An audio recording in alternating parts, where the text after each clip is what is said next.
You wake up one day and realize you're an adult, and you can't remember when it actually happened. There wasn't a moment someone handed you a sheet that said, "Now you're different."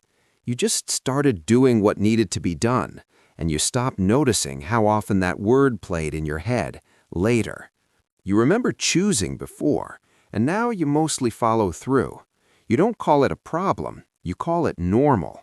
And that's where it gets uncomfortable. Normal becomes living on autopilot and calling it character, busyness, responsibility. You didn't lose your dreams all at once. You set them down quietly and kept walking. By the end, you'll understand why growing up almost never feels like an event.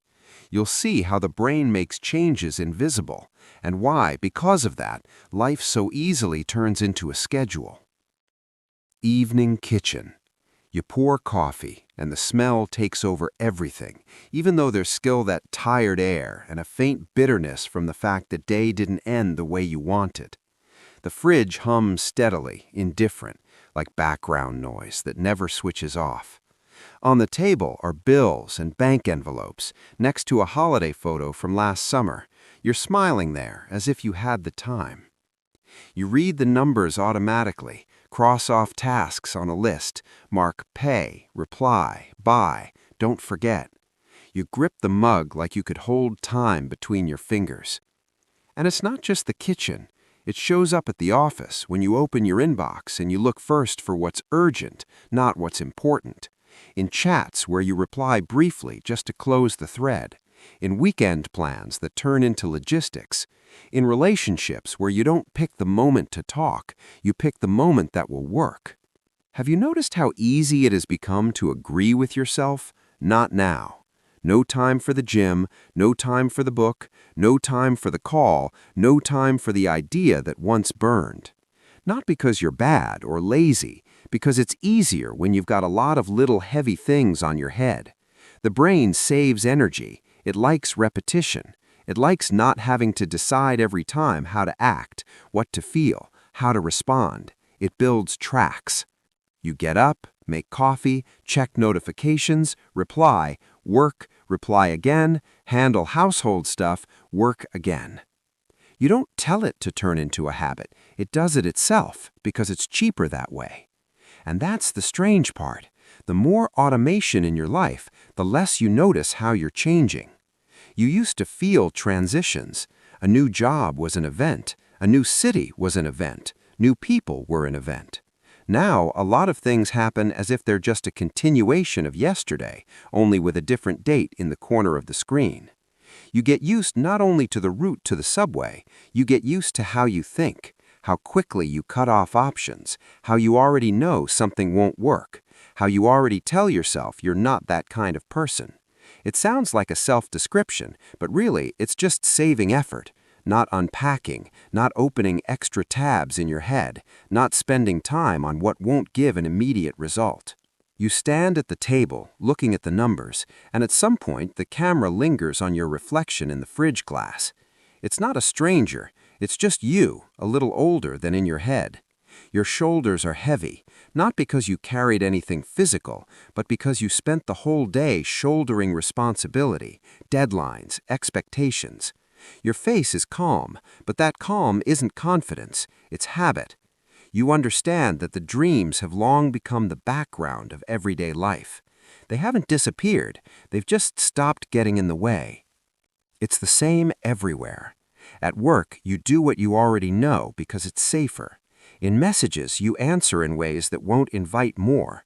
In decisions, you choose not what you want, but what's least likely to break what's been built. In relationships, you keep up appearances, congratulate, ask, buy, drive, don't lose it. Warmth remains, but it becomes part of the schedule. Even rest you plan so it won't disturb the return to the routine.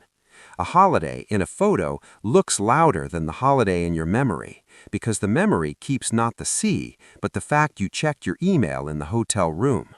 The sneakiest thing is that this looks like growing up, and maybe that's how it should be, because an adult is someone who manages, someone who pays, someone who answers, someone who keeps life from falling apart. But growing out is unnoticed precisely because it happens in small things, and the brain hides the sense of change on purpose. If you felt yourself becoming someone else every day, you'd be exhausted, so it simplifies. You stop listening to yourself because it takes too long. You stop noticing what you don't like because that creates extra work. You start living to be less surprised, to break routines less, and it works. It genuinely helps you get to the evening, to Friday, to payday, to the next month. The turning point happens where you don't expect it. It's not that routine kills the dream, it's that routine keeps the dream within the boundaries of reality. You didn't give it up, you reworked it. You learned to think of it so it wouldn't interfere with the current day. Now here, for a second, it gets louder and faster. You turn the dream into a safe version. Someday, later, if there's time. You made it so it doesn't require action and causes no pain, and that's why it seems so invisible.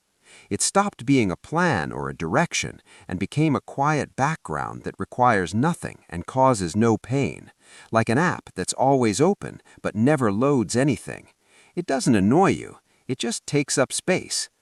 And then you suddenly see that growing up doesn't arrive with a loud event.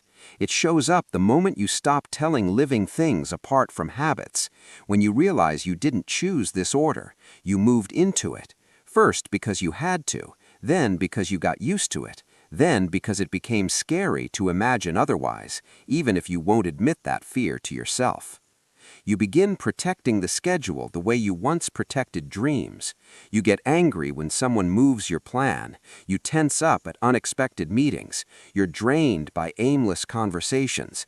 Not because you've become boring, because your energy saving system is set so that any deviation is treated as extra expenditure. You look at the photo again, summer, sun, you standing with people it was easy with back then.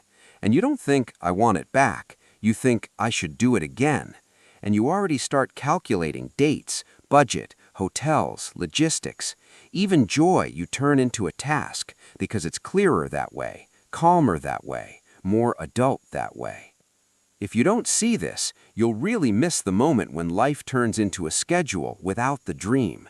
Not because dreams died, but because they stopped getting involved in decisions. They became decoration, not the reason. And here's what it really is.